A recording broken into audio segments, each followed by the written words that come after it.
Hello, you wonderful people, and welcome to another episode of SuperFantaFi. This week's show, we talk about TV shows of the supernatural, fantasy, and or science fictional genre. For today's episode, I'm going to talk about Outer Range Season 2, Episode 4. Great episode. A lot of really interesting things went down in this episode, so let's break it down. So I was curious when this episode started, because I believe this episode's called Ode to Joy. So I was like, I wonder if this entire episode going to focus entirely on Joy's story, and it does, which I was happy about, because I was like, that's good, because I figured that would probably take the entire episode, but I thought that was interesting, but especially considering like, well, where last episode left off, of course we're going to get Joy's story. I just didn't know if the entire episode would revolve around that. But yeah, all she had to do, like I think I brought it up last episode, is like, of course, all she had to do was wait until Royal goes in a hole and she has to do the same. So that would be her means of getting home.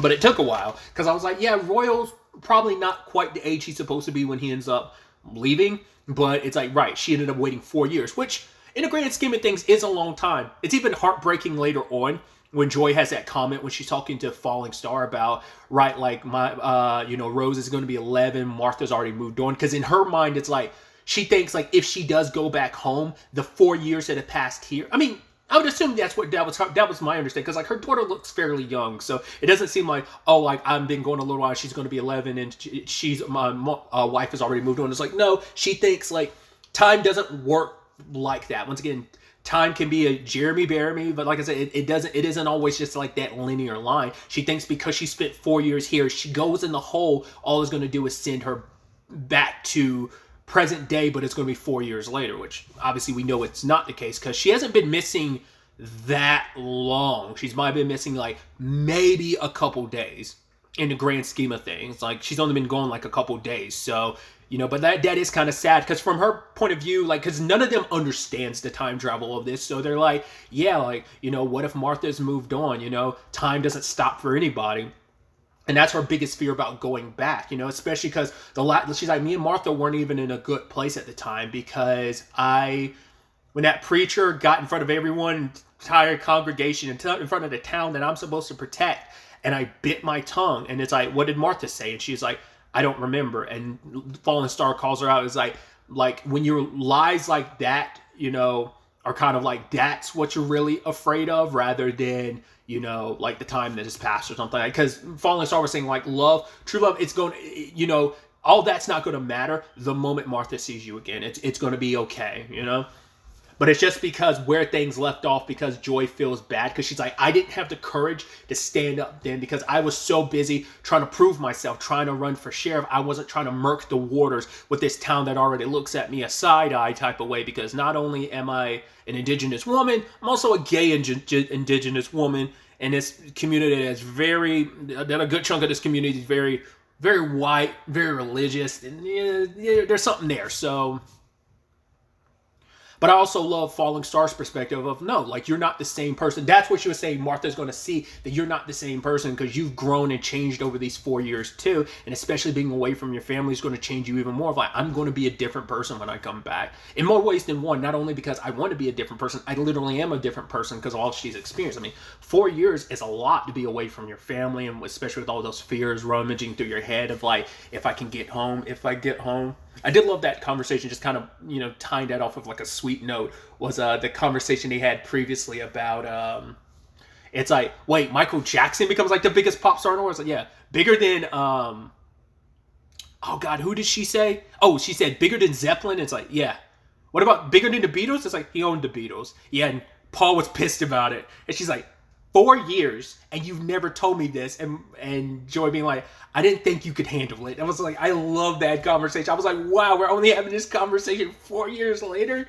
Yeah, but but it's also sad because we find out Falling Star is sick. Obviously, when I see someone in an old-timey fashion coughing up blood, my immediate thought is tuberculosis. But she's like, it's cancer. I don't know if it's something because she's like, yeah, I was a nurse, so I don't know if it's something she was already died. Like, I don't know if that was something that was already there, or because she has been here for 14 years, so it might have been something that just developed in the 14 years she's been here.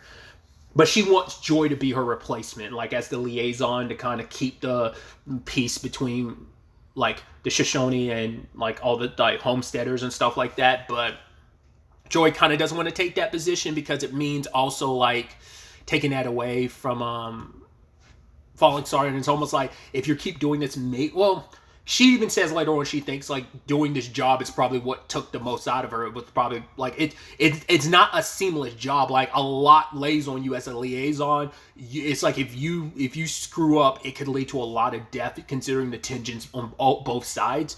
So it's like the job in itself takes a lot out of you, but also Joy's like hopeful that she won't be here to do that. So. Because, like, Falling Star is kind of accepted. Like, she knows what the cancer is going to do to her. She knows there's no getting around it. No rest or nothing's going to do anything about it. It's like, it is what it is. Like, I mean, she's from the 70s, so, like, who knows, like, what treatments were even available then. Obviously, it's not what's available present day, but you get my point. So she's accepted things as they are.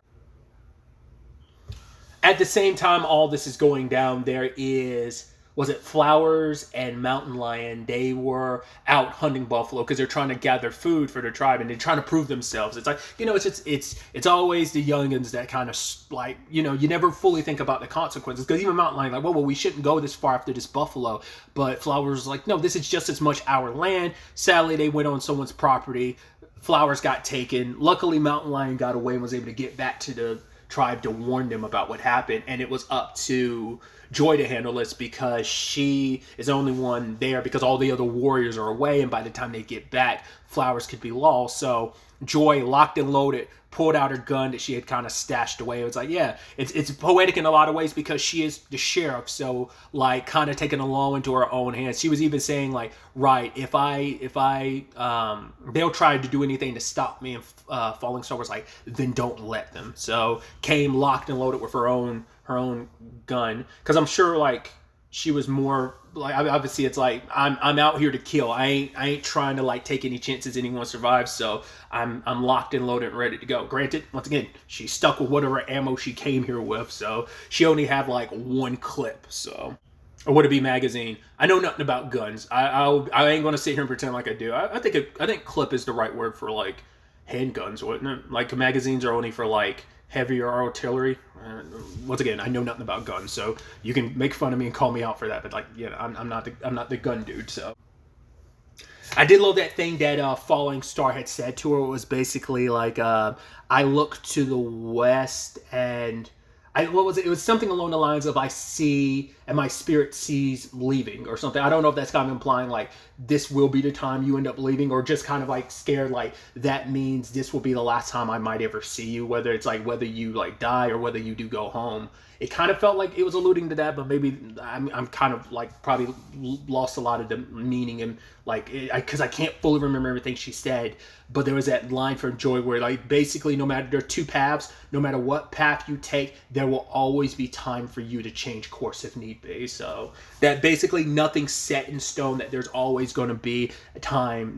Time will always be available to like change course if you need to some extent. It's kind of what Joy was saying. It was something like that. So she goes off, eventually tracks and makes her way to where that guy Shelton has Flowers. Slit the first guy's throat, went in. The other guy was kind of like, the second guy was like, oh, you look like you come in here like a man, but you don't sound like one or look like one. And he was like, yeah, I'll kill you all the same. 2 to the chest, 1 to the head. Sadly, she didn't kill Shelton. I was like, that's going to be a problem, because Shelton's probably going to get some reinforcements. But when he was out there in the woods running his mouth, I'm like, oh, all Joy has to do is kill him. But it's like, well, you don't know where he is. You're injured because you got shot in the leg. Plus, the top priority is getting Flowers out, which I'm like, please don't let her die, because this would have all been for nothing in a lot of ways. So I was kind of scared on how that's going to play out. So that ends up with like, because of everything that went down, now there's an uproar in town about everything that's going down. And the guy that Joy was talking to earlier, the guy who acts as kind of like, she's the liaison for the Shoshone, and this guy's kind of like the liaison from like the homesteaders. He's a federal agent. He's kind of trying to calm the people down. Especially too because it's poetic, considering like it's supposed to reflect what Joy was saying earlier. He's like, oh, that picture that Martha has seen of them like last episode or episode before last, I think it was last episode, that picture that they took, he's like, right, like this could be like the first stepping stone towards things being good between our people. Which Joy's like, I'm not stupid. I know what history. She's like, that future you're thinking of is kind of going to come up short-handed when it comes to all of this. because she knows what the future holds for all of this. And it's like, you can be optimistic all you want. I know what the future holds. And he's calling her out for pessimism. It's like, no, she just historically knows what the future holds. So she wants to try and ease the situation as best she can and do what she can to help. But she also knows, like, I'm not stupid. I know, like, even present day, there's still going to be issues. Obviously, it's not going to be as bad, but it's still bad regardless. It's not like 100% okay, but, you know, it's definitely better than what it was. But she also knows, like, even in, like, the immediate and somewhat even in the near future and even later parts into the future, it's like that's still going to be a massive issue. But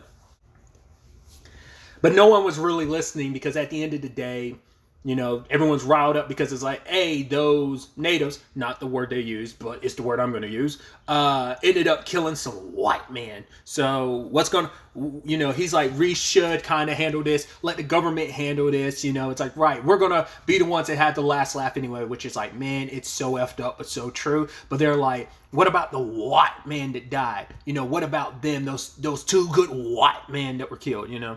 Also, them throwing around the word cracker was so interesting. I was like, was cracker, you know, ever an actual insult? I guess, like, I don't know if that's supposed to be, like, the equivalency of, like, you know, that against a white person would be, like, someone calling someone trailer trash. I don't know if that's supposed to be, like, the equivalency. Because, like, it seemed like the people that were being referred to as crackers seemed to be on the lower end of things. So that's why I was like, Shelton ended up referring to Levi as a cracker, so that's what I was like, right, he's kind of like a lower end farmer. Like, maybe that's what it's supposed to mean, like, oh, you're a poor white. So that's why I was like, maybe the equivalency would be like calling someone trailer trash. Like, I'd assume, but I don't know, because they were just flinging that around like it was supposed to be an insult or something. I don't know, I thought that was interesting. But yeah, none of the crowd. I should also point out, like, it's so wild seeing Jim Beaver. I was just like, oh, dude, like, every time I see him, I'm like, yo, Bobby. You can't help it. Too much supernatural, bro. He will never not be Bobby to me, you know? Either way, putting that aside, he's the one kind of leading the crowd, you know, like getting everyone riled up. Because there's also another side of this episode that focuses on Levi and Royal. And, you know, Levi telling Royal, like, right, like, never be afraid to look anyone in the eyes, because once again, they come from a poor side of things, and it's like all men are created equal in, you know, God's eyes, like poor or rich, Jesus. Well, that kind of like was a Freudian slip that kind of slips into like immediately being like, oh, but Royal said something. His dad was like, don't you ever confuse a white man for a native. Once again, not the word they use, but I'm like, I don't feel like using that word. I don't want to use that word. Even for the authenticity to the show, referring to what people would call them. I'm like, I don't feel like it. So I'm just going to say, I'm going to insert native there. Like, I'm just, you know, I just don't want to do that. Either way, tangents and all that aside, he went to buy Royal some shoes, which are like, there's some part of you like, all right, there's some good there, I guess. His dad isn't kind of a total, but like the way his dad talks to him, you're also like, he's a man at the time, but it's also not even that. It's just, he's got a chip on his shoulder because Royal's kind of a reflection of him. It's like, I want you to be better because you're also a reflection of me. Like, I'm going to prove myself. I'm going to move up in the world. And even the shoe shop guy was like, oh, new money, you know, new attitude type of thing. But it seemed like, and we also got an instance of that, like, right, that anger that's in Royal, that's in Perry, that it's like, oh, that didn't come out of nowhere. Like, once again, that runs in that Sumner blood, it seems like. But yeah, his dad just like had a chip on his shoulder, and he was like a rough dude because he just felt like, right, I wasn't being taken seriously enough, and I'm going to prove myself. And so it's like, right, you want to be taken seriously, you need to kind of, like, I think it's just twofold. He wanted to buy those shoes even though he came up short, which irritated him the most. It's like prices are going up because business isn't doing that well. So he's buying the new shoes because he wants to prove, like, I can do whatever I want. I got the means and money to do it. I'm feeling, I'm flexing myself a little bit, but also it's wanting to be like a reflection of, yeah, you dress for the job you want. Like, you should expect more out of your life.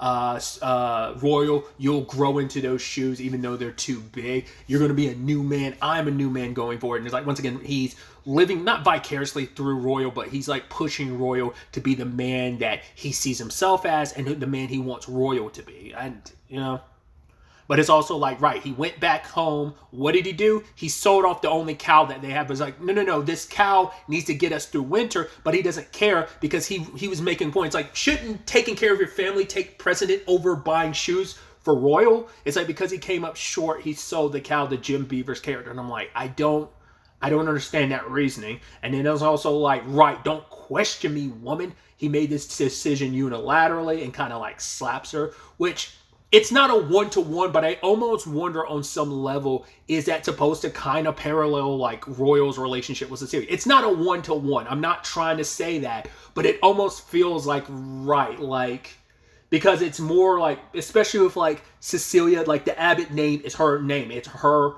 land. I mean, the last argument that her and Royal had was about, right, this is my name, Royal, and her making a unilateral decision and him being pissed, like, my name is Sumner, but it's like that name kind of has a complicated feel to it because of your family situation. But I mean, I feel like I'm not quite connecting the dots because I don't want to directly connect anything, but I feel like there is a parallel there between it is almost history repeating itself to some extent with Royal, and maybe that's the frustrating thing. He sees a lot of himself in his father in these moments later on in life, and maybe that's the most frustrating thing. So, but yeah, Shelton comes up and he asks for Levi's help, and so Levi takes Royal with them to go hunting, which is so interesting because they showed the recap at the beginning, and Perry was like, he was telling Perry last season, it was an accident, we were hunting. Yeah, I was like, once again, I haven't had a chance to rewatch season 1, so I was like, hunting, huh? You specifically said that in the recap, like, oh, you were hunting like buffalo or something, you accidentally shot your dad. No. You didn't want Perry to know what you were actually hunting. It's like you were dragged out there to hunt some indigenous people. You're like, holy wow. Okay, that's, of course you wouldn't want, you definitely, because to be fair, it wasn't your fault. Your dad kind of dragged you out there, but it's still not a shining moment in your life. So you're probably like, yeah, let's not mention that to my son. So, because I'm sure there's a lot that went down that Royal is not proud of. So, and that in turn ends up connecting both Royal story and Joy's story, as Joy was injured, so she asked Flowers to go on and warn the tribe, which there was this moment, obviously Flowers is like blaming herself, but Joy's like, no, it's not on you. It's like Shelton and them were pieces of shit anyway. But she had talked about the time, she's like, I was about your age when I was attacked, and she's like, I managed to get away. And Flowers was like, yeah, they were going to do the same thing to me. Like they said they were going to, and the whiskey on their breath. And it's just like, but you're okay. You're safe now, and you need to go back. And it's just like, warn the others. And she does. And so Falling Star sends Mountain Lion to go retrieve the warriors as fast as possible. And Joy is just going to like, because she's like, right, I'm just going to slow you down. So Shelton, Levi, and Royal end up tracking her down. Luckily, Joy had probably, I guess, that one shot, because we never got to see actually inside the clip, but I'm assuming she only had that one bullet because she made it count with Shelton. She had him distracted with like, oh, following the blood trail, and pow. Especially funny too, because Levi had just called him out for his lack of, like, when's the last time you were actually hunting? And it's because here you are trotting around on a horse, and he's like, I don't want to be in this territory, being able to let them know exactly where I am, considering you just want to like trot around making all this noise with your horse. But yeah, she got that good headshot on Shelton. I was like, boom, headshot. I was hyped about that. But now it came down to Royal finding her, and I love that line from his dad being like, you shoot anything that moves. I'm like, well, that's going to come back to bite you in the ass, ain't it? But it's like, yeah, but we were kind of lied to, we were told some of the story from Royal, but not all of it. So, like, Royal pulls up on Joy, but she's like, right, like, your dad's out here, isn't he? It's like, he's not a good man. Like, men like him would go in jail for men who hurt women, hurt their wives, and hurt children. And it's like, obviously that means a lot to Roy. Like, yeah, my dad's not a good guy. He's not a good father. He's not a good husband. Like, I mean, Royal literally is getting snatched around and threatened by his dad, but also he's like, I literally just saw him hit my mom. It definitely wasn't the first time, because it's like, it's a time where it's like, oh yeah, you hit your woman in front of people and no one's going to say anything. I mean, he literally did that in front of Jim Beaver's character and he didn't do shit, because it's like, yeah, you put your woman in her place. It's some bullshit like that. So when it's all said and done, it's like, she's like, I can help you. Like, Royal, I just need you to help me. And Levi shows up. And I love Joy's kind of like, all right, you're going to do this? Do it. The fact of the matter is, Sumner, your family is going to be happy when you're gone. Like, once you're dead, they're going to be free of you. And then Sumner said the line, Levi said the line of, my wife, luckily, hopefully, she'll die during childbirth, which, like, super fucked up to say. Because he's like, then I'll be free of them. And it's like, it seems like that's why he has such anger on his family, because he feels like his life isn't what he wanted to be, and he blames his family for kind of dragging him. And I think that might have been the last straw. I mean, there was already plenty enough reason for Royal to pull the trigger on his dad, but he made that choice. It wasn't an accident. He made that choice in that moment, and he put his dad down. But yeah, he still ran away, and Joy ran after him, because it's like, wait, this might be the time. Royal, don't run off on your own, because I need to keep you close by, because I don't know when this thing is going to open up. And luckily, because she did, she followed him into the hole. What's interesting, too, is, like, I don't know what she was, because she was trying to, like, I guess, like, she also didn't want this kid off on his own. I mean, you just murdered your dad. There's a lot there, and I know what the future potentially holds for you. So she tried to grab him, which I almost wonder, Joy grabbing him, did that, like, make him... Because that's the thing. Because we know Autumn, if she really is Amy, which it does seem more and more likely that she is, but there might be a twist later on of like, no, she's not. But she doesn't remember anything pre-being 9. But it's also like, yeah, because there's a lot of trauma and you were potentially part of a cult, so a lot of your memory might be swayed. It might not just be a time travel thing.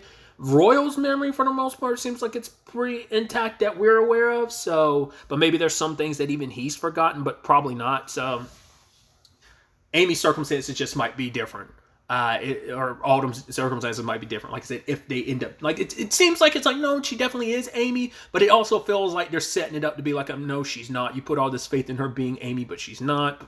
We'll see. It just, all the groundwork and breadcrumbs are there for her to be Amy. I don't know. It feels like it should be a definitive thing, like, but like I'm like 90% sure, but there's still that 10% of like, but I actually don't know. Like, it just feels like they're setting it up to be, no, she's not. But I don't know. You know, once again, that's just me being stupid. By the end of the season, I'll be like, I don't even know why I had any doubts at this point in time. You know, it might be that type of thing.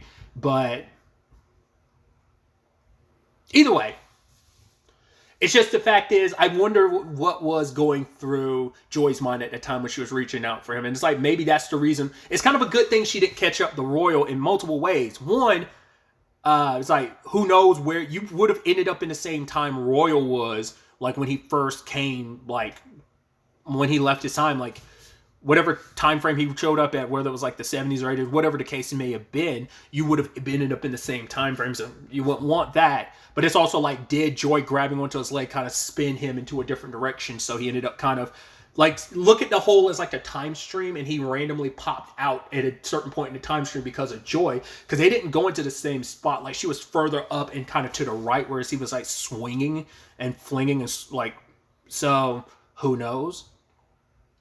But yeah, we pick up right where episode 3 had left off, with her popping up out of the hole and seeing Royal. So that's going to be interesting, because also she had brought this up, the falling star. What excuses do I tell Martha about where I've been? Once again, she's going to think she still thinks it's been 4 years. It's only been like maybe a couple days at best. So her and Royal are probably going to have to come up with something, because now she knows about Royal circumstances. So like, that's another person. There's a person outside your family, which she's not going to say anything to jack shit to anybody, because she's like, I'm going to sound crazy if I do. So maybe they're going to come up with some lie, you know, because also what she's wearing, but also Martha saw the picture, so Martha might actually be a little more believing, but it's still kind of like, whoa, what the hell? So it might be a thing of Joy's going to lie, and then Martha's going to be like, yo, this photo, and she'd just be like, yeah, I think it must be some crazy family resemblance or something like that. Maybe that's what it'll be. I'm so. I wanted like I was going to do something else, but I was like, nah, man, I got to watch the next episode. I got to know what the aftermath of that's going to be. I need to know what's next, like how this like Joy's return situation plays out, especially Royal being the one that found her and everything. What conversation they might be having. We'll have to wait and see. I'm excited to see where the next episode takes us going forward with all of this. But really, that's all I want to talk about. Until the next time we meet, be happy, be safe, live life to the fullest, and enjoy it. Good day and goodbye.